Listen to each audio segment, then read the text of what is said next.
Magandang araw, ito ang buhay na may Diyos.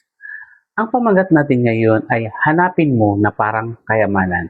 Ito ay mababasa natin sa Kawikaan 2 verse 3 to 5. At ang nakasaad nga dito sa Kawikaan 2 verse 3 to 5, kung ikaw ay tatawag ng kaunawaan at hihingi ng unawa, kung hahanapin mo ito na parang pilak at sasaliksikin na parang kayamanang nakatago, kung magkagayoy, mauunawaan mo ang pagkatakot sa Panginoon at masusumpungan mo ang kaalaman tungkol sa Diyos. Ang talatang ito ay nagtuturo kung paano natin talagang mauunawaan ang Diyos. Kapag ang puso mo ay seryosong naghahanap, uhaw sa katotohanan at handang mag-effort, doon mo mas mauunawaan ang Diyos. At doon pumapasok ang wisdom na galing sa Kanya. Kung hahanapin mo ang karunungan na parang pilak, mauunawaan mo ang Diyos. Mga kapatid, maraming gustong makakilala sa Diyos, pero hindi lahat handang hanapin siya.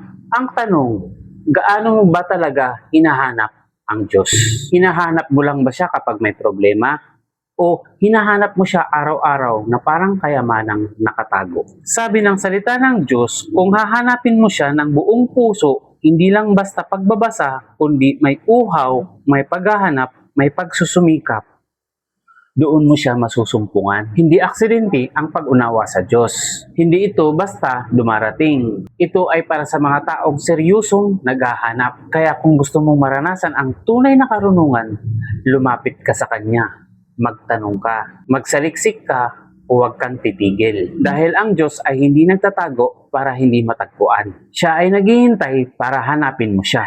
Tandaan, ang taong naghahanap sa Diyos ng buong puso, hinding-hindi uuwi na walang natagpuan.